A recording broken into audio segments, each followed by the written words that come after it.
नमस्कार friends, EPS 95 की pension भोगियों के लिए इस वक्त की बड़ी खबर आ रही है। जी हां दोस्तों, बात करें तो ईपीएस 95 पेंशन भोगियों के साथ अन्याय हो रहा है। 78 लाख पेंशन देखी अनदेखी तब तक जो है पेंशनधारकों की कब तक चलेगी।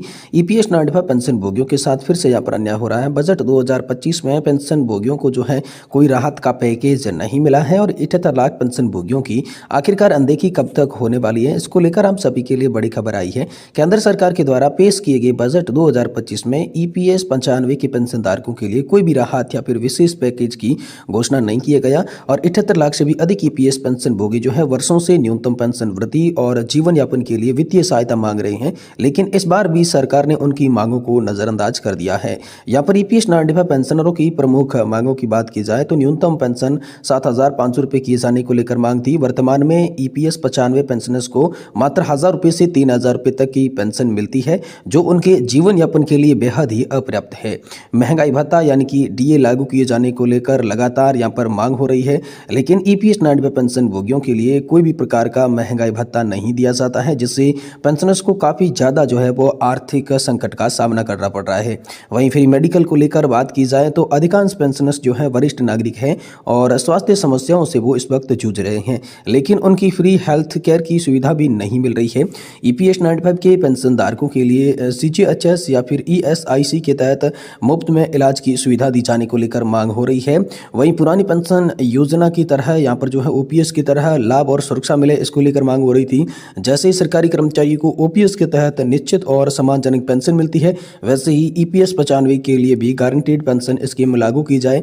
ऐसी दोस्तों लगातार मांग जो है पेंशनधारक कर रहे थे। पेंशन पुनर्निरीक्षण हो, इसके लिए मांग जारी थी। पिछले 30 वर्षों से ईपीएस 95 की पेंशन रिवाइज नहीं हो रही है, जबकि सरकारी कर्मचारियों की पेंशन जो है वो हर 10 साल में बढ़ जाती है। तो इसी को लेकर भी पेंशनधारक जो है वो मांग कर रहे थे, यानी कि मुख्यतः मांग जो थी वो न्यूनतम पेंशन 7,500 रुपये की जाए, महंगाई भत्ता लागू किया जाए, फ्री मेडिकल की सुविधा दी जाए, पुरानी पेंशन योजना की तरह सुरक्षा मिले और पेंशन का पुनर्निरीक्षण किया जाए। ये मुख्यतः 5 प्रमुख जो मांगे थी वो पेंशनधारकों के द्वारा यहाँ पर की गई है। तो दोस्तों इस पर सरकार का रुख आया है और ईपीएस 95 पेंशनर्स को क्यों नहीं मिल रही है राहत, इसके बारे में बात करें तो ईपीएस 95 पेंशन पिछले कई वर्षों से आंदोलन कर रहे हैं पेंशनर्स, लेकिन हर बजट में उनकी मांगों को नज़रअंदाज किया जाता है, अनदेखा किया जा रहा है।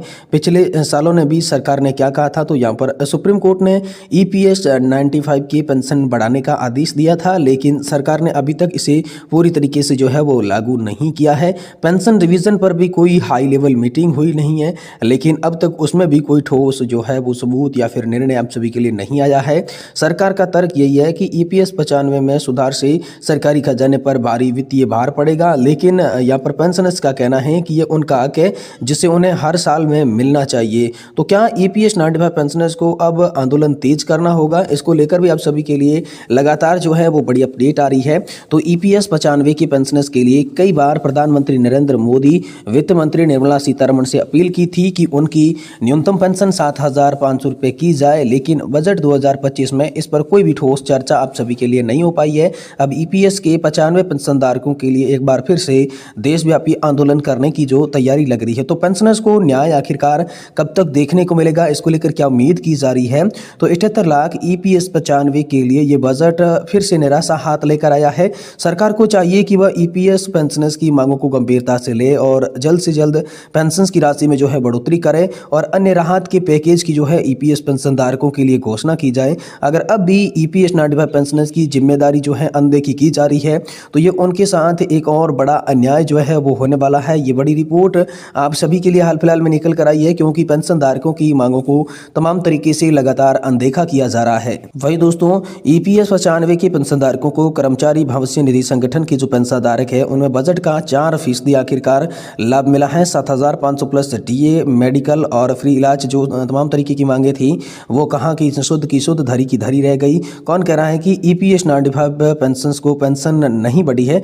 यहाँ पर पेंशन तो उनकी बढ़ने वाली है, लेकिन बजट के अंदर इसको लेकर घोषणा जो है वो आप सभी के लिए नहीं हो पाई है। बजट के अंदर किसी भी प्रकार की घोषणा नहीं की गई है, लेकिन पर्सनली तौर पर यहाँ पर जो है आप सभी के लिए श्रम मंत्रालय के अंदर जो बैठक हुई थी श्रम सचिव के साथ ही श्रम मंत्री मनसुख मांडविया के साथ जो बैठक की गई थी, इस बैठक में आप सभी के लिए आश्वासन दिया गया था।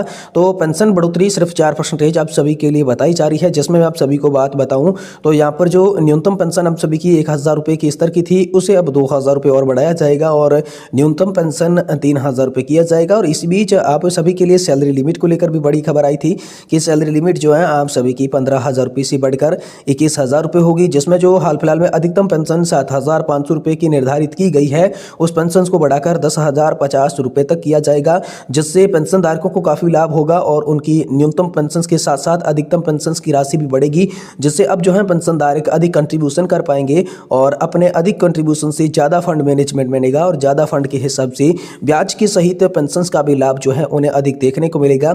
आम सभी के लिए पेंशन बजट के अंदर थोड़ा बहुत ये मामला निकल कर सामने आया, लेकिन जो पेंशन धारकों की तमाम 4 सूत्रीय मांगे थी वो अभी तक मंजूर नहीं हो पाई है। पेंशन धारक जो है अपनी मांगों को लेकर अब एक बार फिर से देश के अंदर बड़ा आंदोलन करने की योजना बना रही है और इसी कड़ी में नेशनल एजुटेशन कमेटी के मुख्य कमांडर अशोक जी रावत ने कहा है कि अब पेंशन धारकों को एकजुट होना है, क्योंकि बजट से उनको बहुत ही ज़्यादा उम्मीद थी, लेकिन अब बजट में भी पेंशन धारकों के लिए कुछ भी हाथ नहीं लगा है। तो यहाँ पर एक बार फिर से पेंशन धारकों को एकजुट होकर उनकी मांगों के प्रति सचेत सजग रहना चाहिए। तो ये दोस्तों आप सभी के लिए हाल फिलहाल में बहुत महत्वपूर्ण और बड़ी खबर निकल कर आ चुकी है।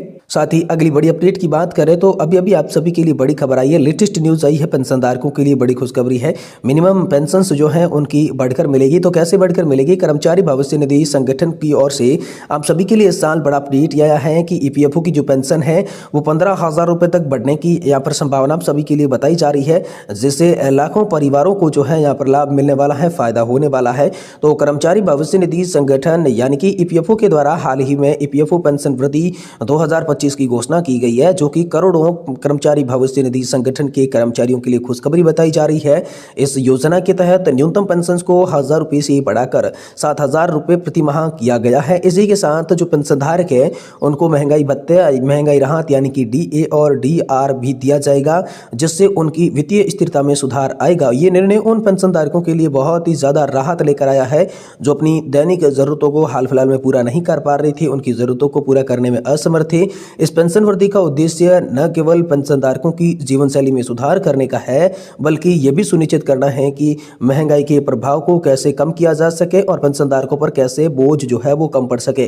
तो ईपीएफओ पेंशन वृद्धि एक महत्वपूर्ण कदम है जो कि पेंशन धारकों की वित्तीय सुरक्षा को सुनिश्चित करेगा और इस योजना के तहत अब सभी कर्मचारी भविष्य निधि संगठन से जुड़े पेंशनर्स के लिए न्यूनतम 7,000 रुपये 500 प्रति माह की पेंशन मिलेगी। ये राशि पहले 1,000 रुपये की थी जो कि कई वर्षों से अपरिवर्तित थी और इसके अतिरिक्त अब आपको महंगाई भत्ते की शुरुआत से पेंशन धारकों में महंगाई का प्रभाव जो है कम पड़ेगा, महंगाई से बचने में उनको मदद मिलेगी।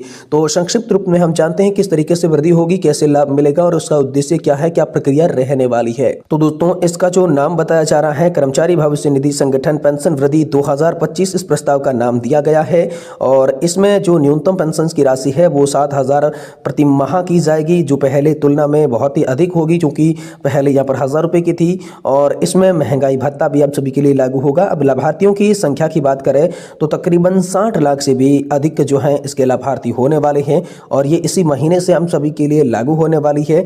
इसके लिए आपको स्वचालित रूप से पात्र लाभार्थियों को जो आवेदन करने की जरूरत नहीं पड़ेगी, अपने आप ही आपको इसका लाभ मिलना सुनिश्चित हो जाएगा। और जो इस पेंशन वृद्धि का मुख्य उद्देश्य था तो वो था वित्तीय सुरक्षा और जीवन स्तर में सुधार के लिए पेंशन धारकों के लिए अहम कदम उठाना। तो बजट में नहीं, लेकिन आप सभी को अब जो है पेंशन वृद्धि के तहत पेंशन बढ़ोतरी देखने को मिलेगी। तो ये बड़ी खबर हाल फिलहाल में अब सभी पेंशन भोगियों के लिए निकल कर सामने आ रही है।